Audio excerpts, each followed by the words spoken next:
Décrypter toutes les actualités sportives de la semaine, du sport en général, est l'objectif principal de votre émission Coup d'envoi. Coup d'envoi est une émission hebdomadaire qui passe chaque mercredi sur votre plateforme Léopard Leader Foot, une émission bilingue qui a donc pour but, comme je vous avais dit, de décrypter toutes les informations. Et pour décortiquer toutes ces actualités, je suis toujours accompagné de notre analyste maison, Gédélius Koupa, à qui je salue. Bonjour Merveille, bonjour à tous nos abonnés de Léopard Leader Foot qui nous suivent de partout sur nos plateformes, différentes plateformes, sur Facebook, Instagram, sur YouTube également, qui suivent cette émission Coup d'envoi. Nous serons toujours là, heureux de parler du football en général, de l'équipe nationale de la RDC aussi. Et voilà, évidemment, nous serons toujours là pour essayer d'analyser ensemble avec eux.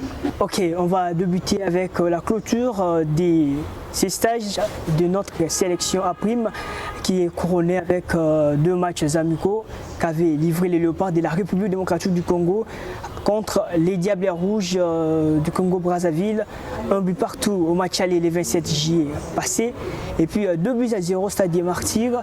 Déjà une belle situation pour Otis Ngoma qui va donc la motiver avant d'entamer la phase des éliminatoires au Barbetana, Tchad, le 28 août pour le match aller à Cameroun. Et puis le 4 septembre, match retour à Kinshasa. Absolument, de la RDC, préparé toute une semaine avant Babeta match, à Kinshasa, ils ont préparé. C'est toujours bien, Babeta ensemble, mayonnaise et zouane, comme on dit, donc Baïbana, cohésion et monana, donc voilà. Tel à fort, tel, donc voilà. Ils jouent, Babeta dans le club, mais nous sommes les clubs Moroté, donc par-ci par-là. Et voilà, nous avons vu l'expérience d'Otis Ngoma, en tout cas Tolandeli, stage à préparation, il y a du professionnalisme aussi. Mais bon, c'est couronné par une belle victoire évidemment, mais c'est pas ça qui compte. Et là, compte c'est ça, cohésion. Donc l'équipe est déjà en place, elle est déjà prête pour jouer contre l'équipe nationale. Il y a Tchad dans le mois d'août prochain, donc la fin mois août je pense en tout cas.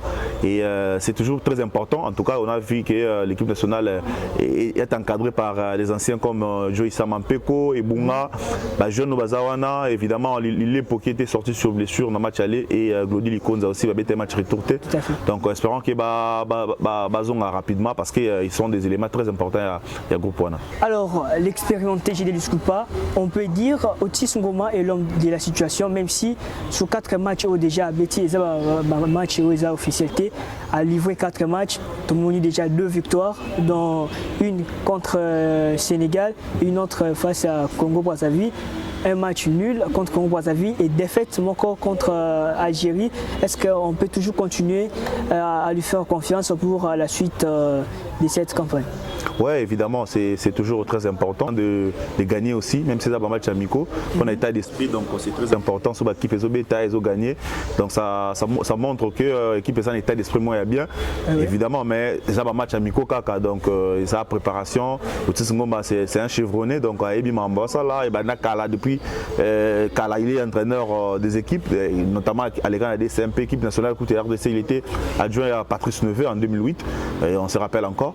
Donc c'est quelqu'un qui connaît très bien l'équipe nationale de la RDC, c'est aussi quelqu'un qui connaît le football congolais. Donc je pense que le travail qu'il a là-bas, c'est un travail de titan pour, n'est-ce pas, en fin de compte, à qualifier RDC dans la phase finale, parce que c'est ça le plus important. Nous avons vu contre l'équipe nationale, il y a Congo-Brazzaville, on a 2000, je crois, Torataki Chan, il y a 2016, si je ne me trompe pas. On n'a pas joué ces Chan-là, on n'était pas qualifié parce que RDC a Longwek, justement contre Congo-Brazzaville, à l'époque, il y avait Mouni Zaira qui était coach principal de l'équipe nationale. On a joué 2 matchs, 0-0 à Brazzaville, ici à Stade des Martyrs, 1 but partout, on a raté cette qualification. Donc, alors qu'on s'est méfié de cette équipe-là, c'était les Chans de 2018, oui. Je rappelle bien que c'est jour au Maroc. En 2016, c'était la RDC qui a... Voilà, en 2016, la RDC avait remporté au Rwanda. Donc en 2018, c'est la RDC a raté de se qualifier, n'a pas joué les Chans du Maroc.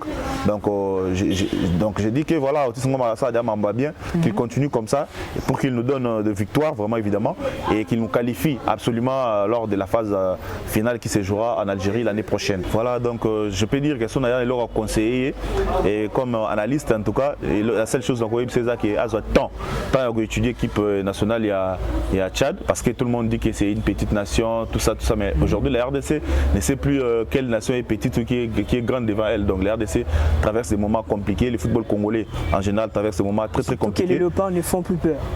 carrément, les Léopards ne font plus peur. Donc il faut avoir le temps d'étudier cette équipe. Il y a Tchad de près, parce que c'est une équipe qui a joué la phase d'abord préliminaire, qui s'est qualifiée pour jouer la dernière phase, pour espérer jouer la phase finale. Donc c'est une équipe qui viendra avec cœur, surtout que dans la chance, ça va être à Kanté. Donc peut-être Chan, c'est là vraiment maëlé pour que va être à fond. Donc il faut s'attendre à un adversaire qui n'a rien à perdre. Donc Otis Ngoma doit vraiment étudier son équipe de près, étudier l'adversaire tellement de près et monter une équipe capable de battre cette équipe tchadienne. Je pense que tout peut se jouer déjà de le match aller, parce que ça sera au Cameroun. Donc je pense que Otis Ngoma peut déjà mettre une équipe en place, faire déjà les grands travaux, les jobs au Cameroun. Et puis le match retour des ACAC à consécration, il y a travail sur Bassalio. Donc je pense qu'on a toutes les possibilités de gagner. On n'a pas besoin de mauvaises surprises. En tout cas, on a le peuple congolais a déjà de l'amertume. Il faut se le dire carrément. Si au Bétamasola, le parc, même tu veux demander, tu veux faire un micro-baladeur dans Zela, les gens sont désintéressés de Bazas na Bolingwamu ou Wanate. Mais bon, dans tous les cas, l'Andaka l'équipe nationale, parce que si on se qualifie phase finale et Béta Chan, l'Andaka a des prêts. Donc c'est quand même, ce sera peut-être un bain de consolation pour la RDC qui n'a pas joué la dernière CAN. Et je pense que ça peut se les faire. La RDC va jouer le Tchad le 28 août pour les matchs allés au Cameroun, juste parce qu'aucun stade il y a Tchad déjà homologué par la CAF. Et puis un match retour, ils ont prévu à Kinshasa le 4 septembre. Voilà, maintenant on va suivre le résumé de ce qu'a été le match amical contre le Congo au stade des Martyrs, 2-0 en faveur de la RDC, avec le but du défenseur de Dankla Motema Pembe Ikoye Yembe et de l'avant-centre de Saint-Oel Popo, Jean-Marc Mundele Makusu. Et puis on va revenir juste après.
ce qu'a été le match RDC Congo-Brazzaville.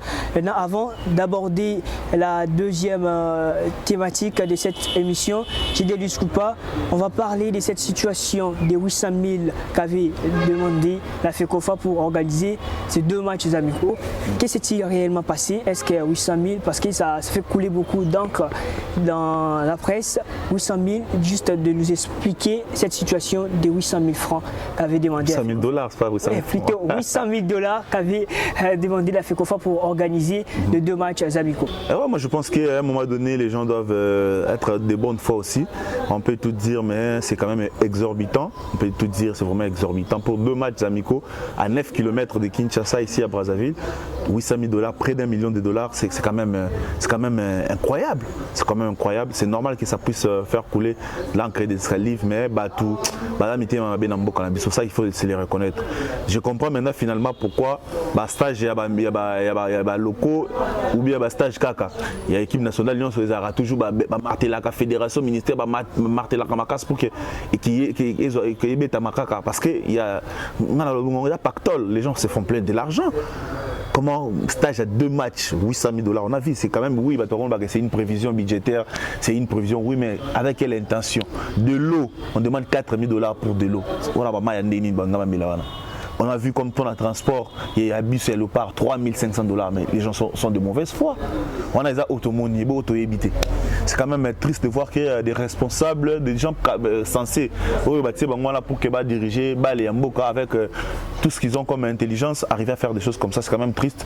On n'est là pas pour juger à chaque fois, à tout moment, mais ils ont bon Mboka, et oui, mais ça fait très mal parce qu'il y a des domaines mais on privilège le football. Le football, c'est le sport roi, oui. Il y a d'autres disciplines, il manque quand même une subvention à l'État. Mais pour deux matchs amicaux à Kinshasa et à Brazzaville, vous demandez près de 800 000 $. C'est quand même grave. Moi, je pense que l'État congolais doit prendre ses responsabilités en main. Et on peut tout dire, on peut tout analyser, mais l'État congolais est responsable de Kambo. L'État congolais. Parce qu'il y a tapé Sakambongo par le biais du ministère des Sports. Je pense que l'État faut comprendre que la Coupe Sakambongo il faut suivre ça à la lettre. À la lettre, si aujourd'hui la gestion finance, il y a CAF et il y a CAF, ils ont retiré, la fédération va retirer la gestion finance, ça veut tout dire. Gérer bien. Donc je pense qu'à un moment donné, il faut tous appeler dans le thème, tout le que Mboka a un problème ébélé, c'est pas que Batmo va s'enrichir quand la poche. C'est quand même triste de constater. Moi quand je vis ça, j'ai vu des documents, j'ai quand même j'avais halluciné, donc j'ai compris tout ce qui se passe autour de cette équipe nationale. Ils ont pour se faire le poche malheureusement. Mais surtout on va continuer à dénoncer ça. Merci beaucoup Chidelius Koupa. On se retrouve juste après cette transition pour aborder le deuxième sujet. C'est une régression totale en termes de résultats pour notre équipe nationale A. Depuis quelques années, on ne sait pas quoi faire. Dinto Sala pour retrouver encore niveau Anna, ils qui 10 ans passés avec Florent Ibenge, niveau Anna Tozaki en 2014-15. Chidelius Koupa, qu'est-ce qui ne marche pas pour cette nation, pour cette sélection A? Donc, au mécanisme, c'est un peu moins idée, moins tactiquement, tout choix à propos de la santé de l'équipe nationale parce que c'est une régression totale constatée pour notre équipe nationale. Et absolument, c'est une régression palpable qu'on a constatée.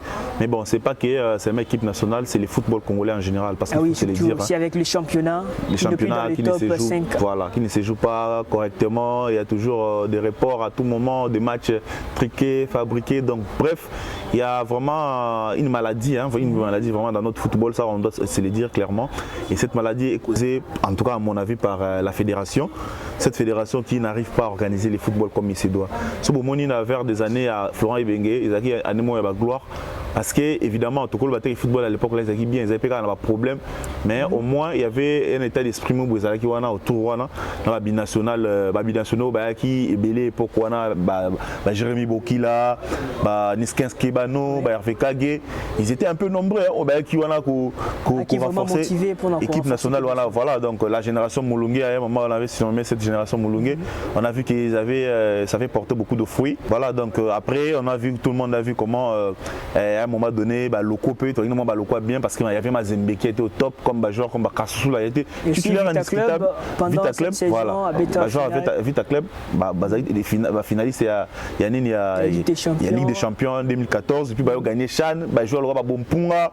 Donc c'était vraiment, moi, colonne vertébrale, l'équipe nationale, ils étaient critiqués à tout moment, mais quand même, nous avions une génération qui était forte, Junior Kabananga, qui ont fait des exploits.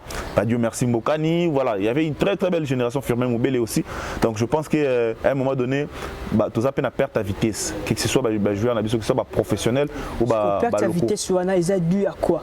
Perdre ta vitesse, je crois qu'ils ont dû à façon football, la mission toujours gérant. Parce que sur l'échelle internationale, la RDC ne représente pas vraiment un danger. On a le potentiel, il est là, mais les joueurs Congo, les internationaux Congo sont joueurs à cachet international congolais et puis ils ont vraiment été sur la balance.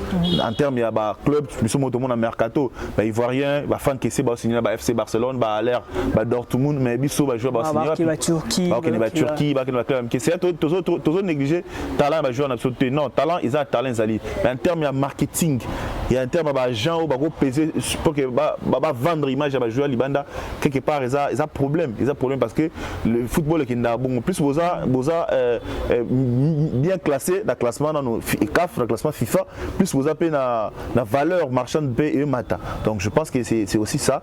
Quand on taper un match amicaux dans l'équipe minée, ça compte. Sur les deux tournois de match amicaux dans la France, la Belgique, pays et Matsabi sur le niveau et ça qui est international sur papier va peser va signer dans la club minine. Donc tout ça c'est le football comment ils ont business et comment comment gérer le football, comment gérer dès la base comment gérer carrière footballeur. Donc ça il y a un processus minine. Malheureusement avec notre fédération qui a toujours des problèmes, ça pèse aussi sur les équipes nationales, ça pèse aussi sur nos clubs. En retour ce qu'on a les athlètes qui en pâtissent parce que la valeur marchande il y a des cas exceptionnels par exemple toujours ça quand même bon mercato et puis au moment Cédric Bakambu Marseille Cédric Bakambu ce sont des cas rares mais la plupart jouent dans la clé entre guillemets à la seconde zone malheureusement on doit se le dire mais tout peut ça encourage parce que ce sont des très grands joueurs on a vu de quoi ils sont capables vraiment de quoi ils sont capables déjà peut-être avec du Mboka et tout donc je pense que pour sortir notre football la maladie il faut qu'on prenne conscience entre guillemets on doit se le dire clairement. Moi j'ai parlé avec un entraîneur Natounaye pourquoi football congolais ils ont toujours un problème pourquoi sur l'échelle internationale tout peut arrêter le roi pays parce qu'il m'a répondu carrément parce qu'on ne prend pas au sérieux. Congolais égale on associe Congolais égale fêtard égale ambianceur égale quelqu'un qui ne sait pas bosser dur alors qu'on a des joueurs qui bossent dur. Donc je pense que faut tout laver image de nous que les Congolais ont fêtard ambiance tout ça tous les savants que tout ça on est des bosseurs on a au-delà du talent on associe professionnalisme à mon avis. Donc on va espérer que la fédération Moutoria Tassika qui viendra avec des belles idées qui sera bien entouré qui aura en tout cas de la compétence la compétence alors ça en place souffle la Sika la fédération parce qu'on a surtout aussi un bon sélectionneur on a vraiment une idée par rapport au contenu et tout ça besoin de joueurs capables même évoluer sur le plan national même s'il n'a pas binationaux. Donc un sélectionneur vous a la langage facile pour convaincre binationaux et ça vraiment bien. Absolument, c'est très bien. Donc moi je pense que l'entraîneur peut jouer un rôle là c'est Sylvain et parce qu'il sera d'un apport vraiment important. Je pense que voilà, après tout ce qu'on peut dire, le football aujourd'hui c'est l'argent, c'est beaucoup d'argent, l'État met beaucoup de l'argent aussi ça il faut se le reconnaître. Football est un seul sport discipline ça a beaucoup d'argent. Après des illusions pendant le barrage de la Coupe du Monde et puis le pape a enchaîné sous 2 défaites éliminatoires il y a Cannes. Est-ce que les joueurs ont mérité toujours sélection ou il faut écarter quelques cadres? Écarter, je pense que ce serait peut-être trop osé, mais bon, il y en a des joueurs qui vont comprendre que c'est déjà la fin. C'est ce qu'on s'est retiré parce que bon de toutes les façons entraîneur Oya il n'aime pas la sélection s'il va constituer la sélection avec toujours anciens joueurs entre guillemets à lui de voir ça vraiment la fois ça peut-être changement à changer à côté de moi quelques jeunes tout ça intégration c'est pas mal aussi mais moi je pense qu'il faut revoir vraiment cette équipe nationale la RDC parce que il y a des joueurs comme Théo Bongonda qui n'a pas vraiment eu le temps de jouer convenablement avec la sélection il est temps en tout cas c'est un club, peut-être il y a animation offensive, parce que c'est un très bon joueur. Des joueurs comme Sila Katompa, qui est revenu de sa blessure, il faut intégrer ses sélections. Azouatin Obeta convenablement. On a des joueurs comme Michel qui peuvent rester à cette génération-là. Au Bago, on a quelques cadres, quelques anciens, notamment comme Moubalé. Donc je pense que l'attaque, ça sera le cas peut-être. Et en défense, il y a aussi des joueurs dont on pourra faire appel en tout cas. Et je pense que notre défense aussi a un sérieux problème. Depuis un moment, ça encaisse beaucoup. C'est toujours pas concentré. On n'a pas des latéraux vraiment de qualité. On a des joueurs, hein. En tout cas, je n'ai rien contre des joueurs, mais bon, il faut avoir des joueurs aussi à qualité, élèves et la Licolo. Je pense qu'il faut revoir tout ça, il faut revoir le milieu de terrain. Oui, il faut vraiment revoir cette sélection. S'il faut écarter, en tout cas, permettez-nous l'expression, oui, il faut peut-être écarter certains joueurs parce qu'il est temps et n'est plus à commencer à refaire la même chose. Il faut vraiment qu'on la mousse équipe, qu'on refonder cette sélection pour, n'est-ce pas, espérer avoir une génération future qui viendra avec beaucoup de bonnes choses peut-être. Ok, merci beaucoup Gédé Luskupa.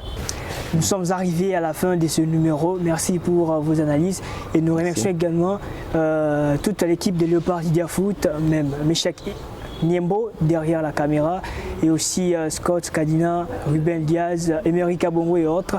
On se retrouve prochainement pour un autre numéro avec le but de vous décrypter ou encore de décortiquer toutes les actualités. Et quant à moi, je vous dis merci et au revoir. Restez branchés sur notre plateforme Léopard Lydia Foot.